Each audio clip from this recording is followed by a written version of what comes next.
Hey guys, welcome to the 12th lecture of the chapter photosynthesis in higher plants। और इस lecture में अभी तक जो हम लेक्चर 7 से लेके लेक्चर 11 तक जो भी चीज़ें पढ़े हैं उससे रिलेटेड इम्पॉर्टेंट एमसीक्यूज करेंगे। ये हमारे एमसीक्यूज सेशन का पार्ट 2 है, दूसरा पार्ट है। याद करो, पहला एमसीक्यू सेशन हमने कब किया था? जब हमने फर्स्ट से लेके फर्स्ट 5 लेक्चर फोटोसिंथेसिस का कंप्लीट किया था। तब मैंने तुम्हें लेक्चर नंबर 6 में फर्स्ट एमसीक्यू का सेशन कराया था, यानी कि पार्ट 1। फिर हमारा 5 लेक्चर कंप्लीट हुआ, 7, 8, 9, 10, 11। तो 12वें लेक्चर में हम वापस से जो हम इन पांचों लेक्चर में पढ़े हैं उससे रिलेटेड एमसीक्यूज सॉल्व करेंगे। तो अगर आपने लेक्चर नहीं देखा है तो एक बार देख ले, जितने भी एमसीक्यूज होंगे वो लेक्चर नंबर 7 से लेके लेक्चर नंबर 11 फोटोसिंथेसिस चैप्टर का उसी से रिलेटेड होंगे। ठीक है, तो चलो ये जो पार्ट 2 सेशन है इंपॉर्टेंट एमसीक्यूज का, उसे शुरू करते हैं।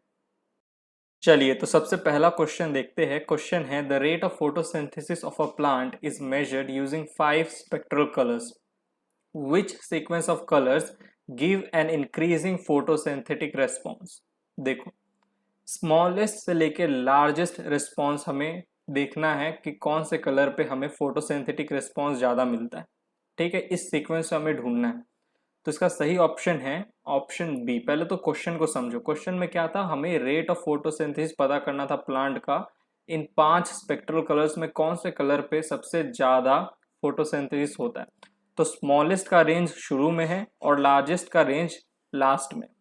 तो इसमें हमारा ऑप्शन बी सही है, क्योंकि याद करो, जब मैं आपको लेक्चर नंबर 7 पढ़ाया था TW एंजलमैन एक्सपेरिमेंट वाला, तब मैंने आपको अच्छे से याद करवाया था कि जो व्हाइट लाइट होता है उसमें 7 कलर्स होते हैं। क्वेश्चन में भले ही 5 दिया है, कोई बात नहीं। ये व्हाइट लाइट को जब हम प्रिज्म से पास कराते हैं तो 7 कलर्स में डिफ्रेंशिएट हो जाते हैं हमारा ये व्हाइट लाइट। और ये एक्सपेरिमेंट किया था किसने? TW एंजलमैन साहब ने क्लैडोफोरा एरोबिक बैक्टीरिया को यूज किया था। और इस एक्सपेरिमेंट से पता चला था हमें कि रेड और ब्लू कलर पे फोटोसिंथेसिस सबसे ज्यादा होता है। ठीक है, फोटोसिंथेसिस सबसे ज्यादा होता है रेड और ब्लू कलर पे, और सबसे कम होता है ग्रीन कलर पे। सबसे कम होता है ग्रीन कलर में। तो आपको बस यही दो चीजें याद रखना था। आपको लोएस्ट पता होना चाहिए कि सबसे कम फोटोसिंथेसिस कौन से कलर पे होता है और सबसे ज्यादा कौन से कलर पे। इसी से आपका ये क्वेश्चन आराम से सॉल्व हो जाता। अब बढ़ते हैं अगले क्वेश्चन की तरफ।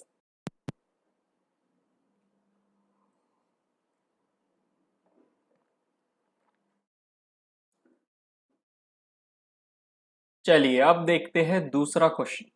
दूसरा क्वेश्चन बड़ा सिंपल है। लाइट रिएक्शन, या जिसे फोटोकेमिकल भी कहते हैं, लाइट रिएक्शन या photochemical phase includes absorption of light, water splitting and oxygen release, या एटीपी और NADPH2 का फॉर्मेशन, या carbon dioxide fixation and glucose formation, या A एंड B।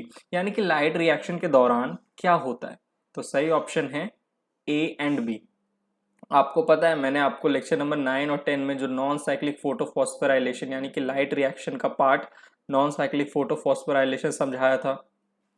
ये पूरा का पूरा डायग्राम को हमने डिस्कस किया था। हमने क्या कहा था? लाइट रिएक्शन के टाइम एटीपी और NADPH2 बनता है, जो कि आगे डार्क रिएक्शन में काम आता है। ये देखो, लाइट रिएक्शन के टाइम यहाँ एटीपी बन रहा है, यहाँ NADPH2 बन रहा है। मैंने आपको ये भी कहा था कि NADPH2 कभी कभी आपको किसी किसी क्वेश्चन में NADPH के फॉर्म में भी लिखा मिल जाएगा, आपको घबराना नहीं है। ठीक है, तो ये जो NADPH है, कभी कभी क्वेश्चन में आपको NADPH2 करके भी मिल जाएगा लिखा हुआ, बात एक ही है। ठीक है, और साथ ही साथ आपको पता है लाइट रिएक्शन में क्या होता है? Absorption of light. लाइट का एब्जॉर्प्शन होता है, तभी तो लाइट रिएक्शन है। वाटर स्प्लिट होता है, ये देखो, वाटर का ऑक्सीडेशन हुआ, वाटर टूटता है, स्प्लिटिंग होता है, ऑक्सीजन रिलीज होता है। ये रहा ऑक्सीजन हमारा, और यही जो ऑक्सीजन है एटमोस्फेयर में चला जाता है। ठीक, तो A एंड B वाला जो सब प्रोसेस है वो चल रहा होता है ड्यूरिंग लाइट रिएक्शन। एटीपी और NADPH2 का फॉर्मेशन हो रहा होता है, एब्जॉर्प्शन ऑफ लाइट हो रहा होता है, वाटर स्प्लिटिंग हो रहा होता है, और ऑक्सीजन रिलीज हो रहा होता है। इसीलिए हमारा option D A and B वाला सही है। ये मैंने आपको लेक्चर 9 और लेक्चर 10, ये दोनों लेक्चर पार्ट 1 पार्ट 2 में डिवाइडेड है। दोनों ही लेक्चर में हमने नॉन साइक्लिक फोटोफॉस्फोराइलेशन की बात की थी। चलो भैया, अब बात करते हैं तीसरे क्वेश्चन की। क्वेश्चन है, फोटो सिस्टम 1 यानी कि PS1 एंड फोटो सिस्टम 2 यानी कि PS2 आर नेम्ड किस सीक्वेंस पे, किस लिए हमने फोटो सिस्टम 1 और फोटो सिस्टम 2 कहा था, किस बेसिस पे याद करो, इन the sequence of their discovery, in the sequence in which they function during light reaction, in the sequence of their positions, या in the sequence of electron transfer। Photo system 1 को photo system 1 ही क्यों कहा, photo system 2 को 2 क्यों कहा, किस लिए कहा था, याद करो। लेक्चर नंबर 8 में मैंने आपको पढ़ाया था, named on the basis of discovery. Photo system 1 का रिएक्शन सेंटर को P700 कहते हैं, फोटो सिस्टम 2 के रिएक्शन सेंटर को P680 कहते हैं। फोटो सिस्टम 1 क्यों कह रहे हैं, क्योंकि ये पहले डिस्कवर हुआ था। फोटो सिस्टम 2 इसलिए कह रहे हैं क्योंकि ये फोटो सिस्टम 1 के बाद डिस्कवर हुआ था, इसलिए फोटो सिस्टम 2। तो named on the basis of their discovery, तो in the sequence of their discovery, पहले फोटो सिस्टम 1 का डिस्कवरी हुआ तो हमने 1 कह दिया, बाद में फोटो सिस्टम एक और डिस्कवर हो गया तो हमने सोचा कि अभी यार इसको अब क्या बोले, तो हमने फोटो सिस्टम 2 बोल दिया। ठीक, चलो अब बढ़ते हैं अगले क्वेश्चन की तरफ। So our next question is question number 4, the light harvesting complex LHC is made up of, किससे बना हुआ है, 1 molecule of chlorophyll A, very few molecules of chlorophyll A, hundreds of pigment molecules bound to proteins, या chlorophyll A plus chlorophyll B plus protein plus DNA। किससे बना हुआ है हमारा लाइट हार्वेस्टिंग कॉम्प्लेक्स, तो सही उत्तर होगा C, 100 of pigment molecules bound to proteins. ये देखो लेक्चर नंबर 8 में मैंने आपको पूरा का पूरा ये जो फोटो सिस्टम है समझाया था। फोटो सिस्टम में क्या होता है, रिएक्शन सेंटर होता है, एक रिएक्शन सेंटर होता है और बहुत सारे पिगमेंट मॉलिक्यूल्स होते हैं जिन्हें हम लाइट हार्वेस्टिंग कॉम्प्लेक्स कहते हैं। ठीक है, इन्हें एंटीना मॉलिक्यूल्स भी कहा जाता है। इन सारे मॉलिक्यूल्स में कौन कौन से मॉलिक्यूल्स आते हैं, chlorophyll A, chlorophyll B, carotenoids. क्योंकि हम हायर प्लांट्स पढ़ रहे हैं, फोटोसिंथेसिस इन हायर प्लांट्स, और इसमें क्लोरोफिल ए, बी और कैरोटीनॉइड्स होते हैं। इनका नंबर कितने में होता है, तो 250 से 400 पिगमेंट मॉलिक्यूल आपको एक फोटो सिस्टम में देखने को मिल जाएगा। ये पूरा का पूरा हमारा एक फोटो सिस्टम है, उसमें आपको 250 से 400 यानी कि हंड्रेड्स में आपको पिगमेंट मॉलिक्यूल देखने को मिलेगा। तो hundreds of pigment molecules bound to protein. ठीक है, चलो अब बढ़ते हैं अगले स्लाइड में क्वेश्चन नंबर 5 के तरफ। So question number 5, PS consists of, PS मतलब क्या, फोटो सिस्टम। ठीक है, photosystem consists of, NEET में क्वेश्चन ऐसे नहीं आएगा, PS लिख के नहीं आएगा, नहीं तो स्टूडेंट तो घबरा ही जाएंगे कि यार ये PS क्या चीज है। तो यहाँ पे आपको फुल फॉर्म लिख के देंगे, photo system consists of only antenna molecules, only reaction centre, both antenna molecule and reaction centre, या ओनली लाइट हार्वेस्टिंग कॉम्प्लेक्स। तो अभी हमने क्वेश्चन नंबर 4 में देखा कि लेक्चर नंबर 8 में जब हम देख रहे थे तब हमने क्या देखा था कि ये हमारा फोटो सिस्टम पूरा का पूरा, इसमें एक तो रिएक्शन सेंटर होता है और बहुत सारे पिगमेंट मॉलिक्यूल्स होते हैं। पिगमेंट मॉलिक्यूल्स को ही हम लाइट हार्वेस्टिंग कॉम्प्लेक्स या एंटीना मॉलिक्यूल्स कहते हैं। तो फोटो सिस्टम में आपको एंटीना मॉलिक्यूल्स देखने को मिलता है और रिएक्शन सेंटर देखने को मिलता है। तो both antenna molecule and reaction centre से हमारा ये फोटो सिस्टम बनता है। Photosystem consists of reaction centre and antenna molecules. ये एंटीना मॉलिक्यूल्स क्या है, ये जो पिगमेंट मॉलिक्यूल्स हैं इन्हीं को LHC या एंटीना मॉलिक्यूल्स भी कहते हैं। ठीक है, अब एक चीज और मैंने आपको कहा था कि चलो 250 से 400 के बीच में पिगमेंट मॉलिक्यूल्स होते हैं। इन सारे पिगमेंट मॉलिक्यूल्स में से कोई एक पिगमेंट मॉलिक्यूल, यानी कि कोई एक क्लोरोफिल ए, पिगमेंट मॉलिक्यूल्स में भी से ऐसा भी नहीं कि क्लोरोफिल बी या कैरोटीनॉइड्स, एक क्लोरोफिल ए अगर 250, समझ लो इस पूरे फोटो सिस्टम में 400 मॉलिक्यूल्स हैं, 250 से 400 के बीच में होता है ना, तो 400 मॉलिक्यूल्स है, इनमें से कोई एक पिगमेंट मॉलिक्यूल रिएक्शन सेंटर होगा। ठीक है, और बाकी के 399 जो पिगमेंट मॉलिक्यूल्स होंगे वो LHC होंगे या एंटीना मॉलिक्यूल्स होंगे। ये चीज भी मैंने आपको बताया था, राइट। तो लेक्चर्स पहले के देख के आए होंगे तभी ये सब चीजें समझ में आ रही होगी। ठीक, क्योंकि यहाँ तो मैं 1 मिनट 1.5 मिनट के अंतराल एक MCQ को समझा दे रहा हूँ विद एक्सप्लेनेशन। अब मेरे पास तो इतना समय नहीं है ना कि सब चीज को मैं वापस से एक्सप्लेन करूँ। ये सारी चीजें तो ऑलरेडी एक्सप्लेन्ड है लेक्चर नंबर 8 में। मैंने यहाँ पे रेफरेंस भी दे दिया है कि कौन से लेक्चर में मैंने क्या पढ़ाया है। ठीक, अब इससे ज्यादा और मैं क्या करूँ बताओ। तो अभी भी अगर आपसे क्वेश्चन नहीं बन रहे तो कहीं ना कहीं आप अपने तरफ से क्या कहते हैं उसको, एफर्ट नहीं दे रहे हो। तो अच्छे से एफर्ट दो, क्वेश्चंस यू सॉल्व होंगे, क्योंकि हर चीज़ मैं पढ़ा के आया हूँ। ठीक है, थोड़ा एक्स्ट्रा पढ़ा देता हूँ, आई नो दैट, बट इससे आपका ही भला होता है। जब क्वेश्चन सॉल्व होते हैं तो कॉन्फिडेंस आता है, जब कॉन्फिडेंस आता है तो कॉम्पिटिटिव एग्जाम आसान लगने लगता है। चलो अब बढ़ते हैं क्वेश्चन नंबर 6 की तरफ। ओके तो भैया जी अब बात करते हैं छठे क्वेश्चन की। The electron flow from PS2 to NADP via electron transport system and PS1 follows. कभी कभी ना क्वेश्चन समझ में नहीं आता जब तक ऑप्शन ना मिल जाए। अब तुमको समझ में आ गया हो गया, up hill down hill, up hill down hill किस चीज की बात हो रही है? ये बात हो रही है जेड स्कीम की। देखो, the electron flow from PS2 to NADP via ETS and PS1 follow. सही ऑप्शन है ऑप्शन ए। याद करो जब मैंने आपको लेक्चर नंबर 11 पढ़ाया था तब मैंने क्या कहा था? PS2 से जब NADP के पास इलेक्ट्रॉन जाता है, PS2 से NADP के पास, यानी कि ये PS2 से जब NADP के पास इलेक्ट्रॉन जाता है वाया ETS, ये पूरा का पूरा क्या, इलेक्ट्रॉन ट्रांसपोर्ट सिस्टम, इलेक्ट्रॉन जा रहा है ना, तो कैसा मूवमेंट होता है वाया ETS एंड PS1 से होते हुए ना। देखो PS2 से NADP के पास इलेक्ट्रॉन जाएगा, PS1 से ही होते हुए ना, ऐसे Z फॉर्म में, Z कैरेक्टरिस्टिक शेप था, याद करो मैंने एक टर्म भी यूज किया था, जो इलेक्ट्रॉन का फ्लो होता है वो जेड शेपेड में होता है, एक बार ऊपर फिर नीचे, ऊपर तो ऊपर गया यानी कि अप हिल। ठीक है, अप हिल, अप हिल, फिर डाउन हिल, नीचे आया इलेक्ट्रॉन LHC के पास, नीचे लो एनर्जी लेवल पे, फिर हाई एनर्जी लेवल पे। ये अप, ऊपर नीचे किस बेसिस पे बोल रहा हूं मैं? एनर्जी लेवल के बेसिस पे, याद है ना। तो पहले तो अप हिल जाता है, फिर डाउन हिल, फिर वापस अप हिल, फिर यहाँ से फिर डाउन हिल, NADP प्लस के पास हमारा इलेक्ट्रॉन चला जाता है। तो पहले up hill down hill, up hill down hill, तो ऑप्शन ए सही ऑप्शन है। इस चीज को मैंने आपको लेक्चर नंबर 11th में अभी हाल ही में ही, ये तो लेक्चर नंबर 12th में हम MCQ सॉल्व कर रहे हैं ना, लेक्चर नंबर 11th में हाल ही में पढ़ाया था ये चीज। ठीक है, तो कभी कभी क्वेश्चन ही नहीं समझ में आता है जब तक ऑप्शनवा ना मिल जाए।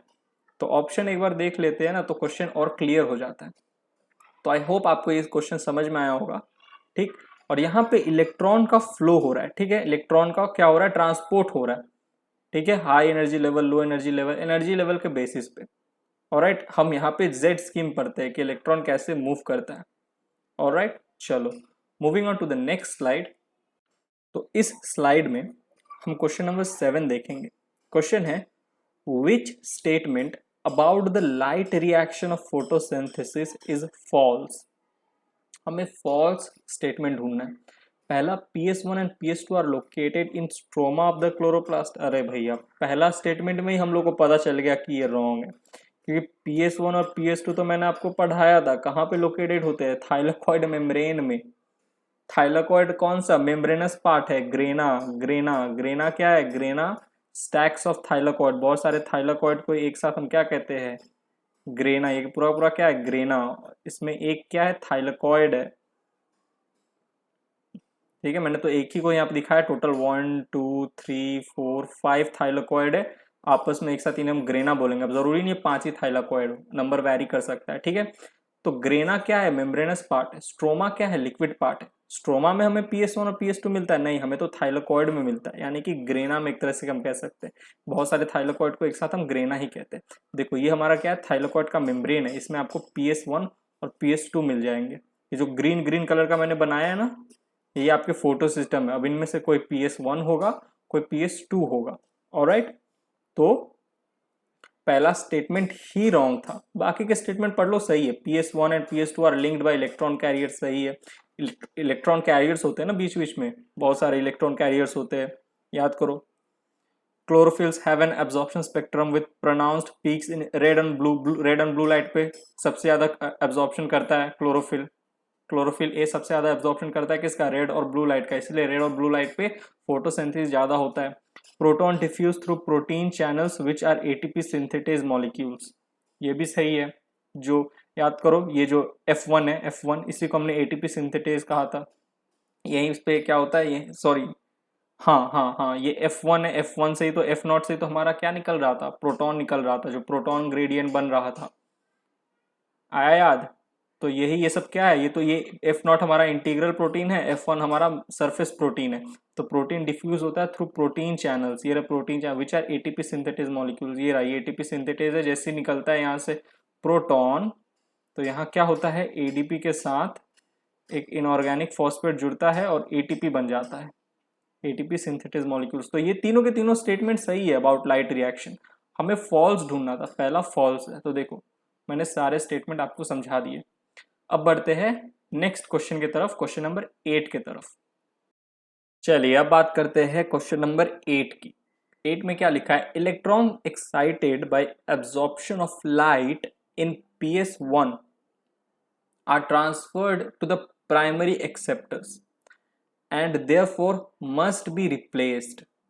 The replacement comes from, question याद करो, जब PS1 पे लाइट गिर रहा था तो PS1 से क्या हो रहा था, इलेक्ट्रॉन जा रहा था किसके पास, NADP प्लस के पास, ठीक है, इलेक्ट्रॉन FD FNR से होते हुए, याद करो FES primary acceptor iron sulphur protein से NADP प्लस के पास चला जा रहा था PS1 का इलेक्ट्रॉन।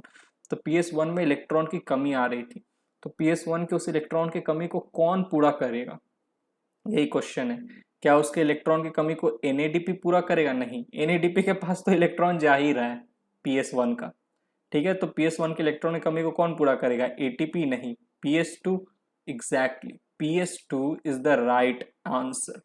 ये रहा, देखो लाइट गिर रहा है, लाइट गिर रहा है, ठीक है, PS1 हमारा ये रहा, PS1 से इलेक्ट्रॉन चला जा रहा है NADP प्लस के पास, तो PS1 के इलेक्ट्रॉन की कमी को कौन पूरा कर रहा था, PS2। ये देखो PS2 पे लाइट गिर रहा था, इलेक्ट्रॉन निकल रहा था प्लास्टोक्विनोन से होते हुए, साइटोक्रोम कॉम्प्लेक्स से होते हुए, प्लास्टोसाइनिन से होते हुए PS1 के पास पहुंच रहा था। तो PS1 के इलेक्ट्रॉन की कमी को, यानी कि PS1 का जो इलेक्ट्रॉन गया है उसको रिप्लेस कौन कर रहा है, रिप्लेसमेंट कम्स फ्रॉम PS2। चलिए अब बढ़ते हैं अगले क्वेश्चन की तरफ, क्वेश्चन नंबर 9।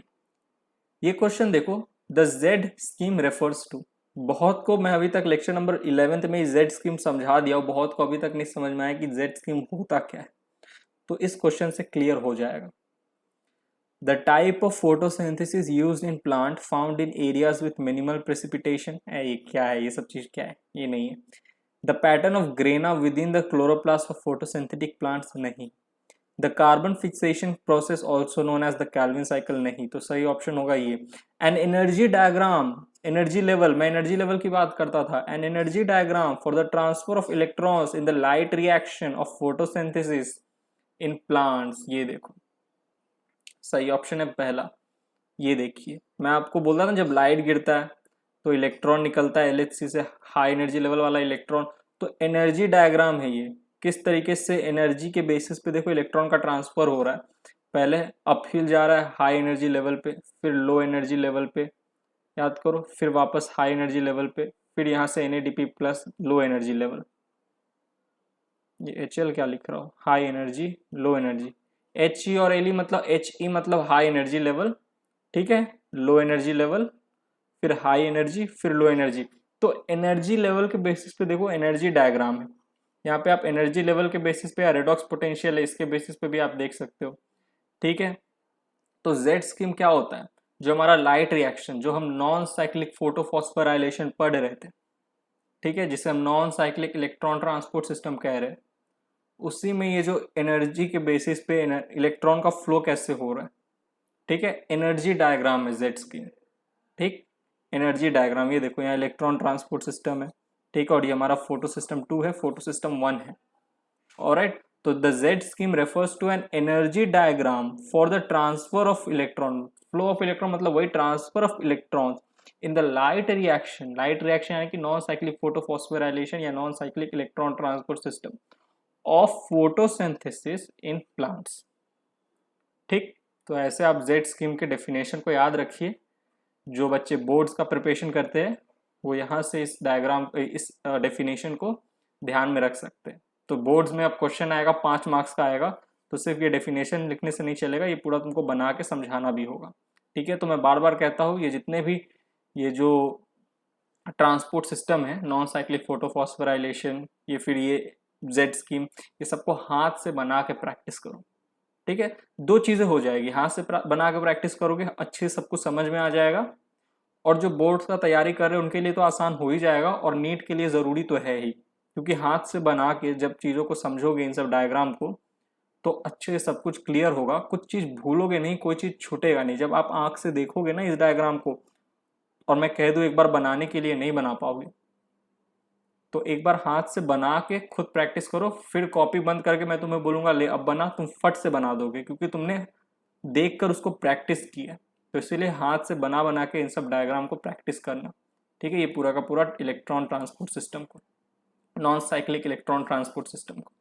ठीक, चलो अब बढ़ते हैं क्वेश्चन नंबर 10 और आखिरी क्वेश्चन की तरफ। इस लेक्चर का लास्ट क्वेश्चन है क्वेश्चन नंबर 10।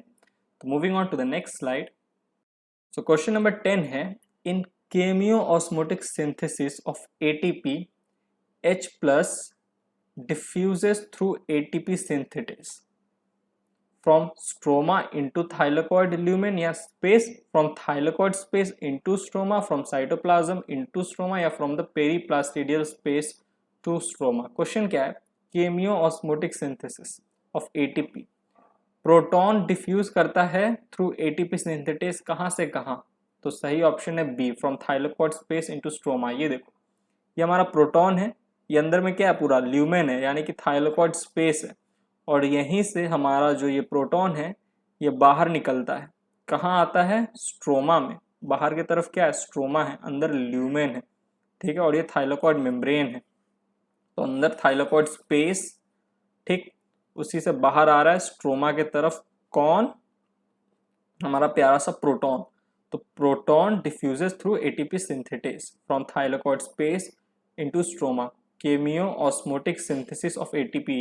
ये वाला याद करो, लेक्चर नंबर 11 में मैंने आपको समझाया था, जब लेक्चर नंबर 11 की मैंने शुरुआत की थी तब मैंने आपको समझाया था कि इस फिगर के नीचे, इस फिगर को ATP synthesis of ATP by chemiosmosis, ATP synthesis by cameo osmosis.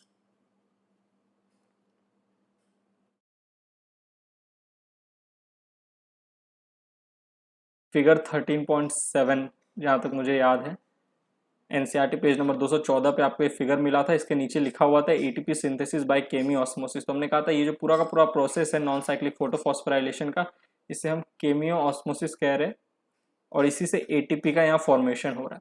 तो इन केमियो ऑस्मोटिक या केमियो ऑस्मोटिक बोल लो synthesis of ATP, proton diffuse करता है थ्रू एटीपी सिंथेटिस, कहाँ से कहाँ, from thylakoid space to stroma, बाहर की तरफ। तो यहाँ पे ये 10 क्वेश्चन हमने देखा जो कि हमारे फोटोसिंथेसिस के lecture number 7 to lecture number 11 से रिलेटेड थे। ठीक है, और ये हमारा कौन सा था, लेक्चर नंबर 12 था, जिसमें हमने इंपॉर्टेंट एमसीक्यूज का पार्ट 2 किया। अब ये इंपॉर्टेंट एमसीक्यू का पार्ट 3 कब आएगा, जब हम लेक्चर नंबर 12 से लेक्चर नंबर कितना, 12 तो अभी यही है ना 12, तो लेक्चर नंबर 13 से 13, 14, 15, 16, 17 लेक्चर तक जब हम पढ़ लेंगे, तब जो हमारा लेक्चर नंबर 18 आएगा, ठीक है, 13, 14, 15, 16, 17 जब पढ़ लेंगे तब हमारा लेक्चर नंबर 18 आएगा, जिसमें इंपॉर्टेंट एमसीक्यू का पार्ट 3 करेंगे। ठीक है, हर 5 लेक्चर के बाद एमसीक्यू सॉल्व करेंगे हम लोग। तो अभी तो हमारा लेक्चर नंबर 12 हुआ है, ठीक है, फिर 13 पढ़ेंगे, 14 पढ़ेंगे, 15 पढ़ेंगे, 16 पढ़ेंगे, 17 पढ़ेंगे, 5 लेक्चर हो जाएगा। तो फिर लेक्चर नंबर 18 में हम लेक्चर नंबर 13 से 17 के बीच में जो भी चीज़ें पढ़े उसके इंपॉर्टेंट एमसीक्यूज करेंगे, और वो हमारा इंपॉर्टेंट एमसीक्यूज का सेशन 3 होगा, पार्ट 3 होगा। ठीक है, तो यहीं पे ये लेक्चर होता है समाप्त। मिलते हैं लेक्चर नंबर 13 में आपसे।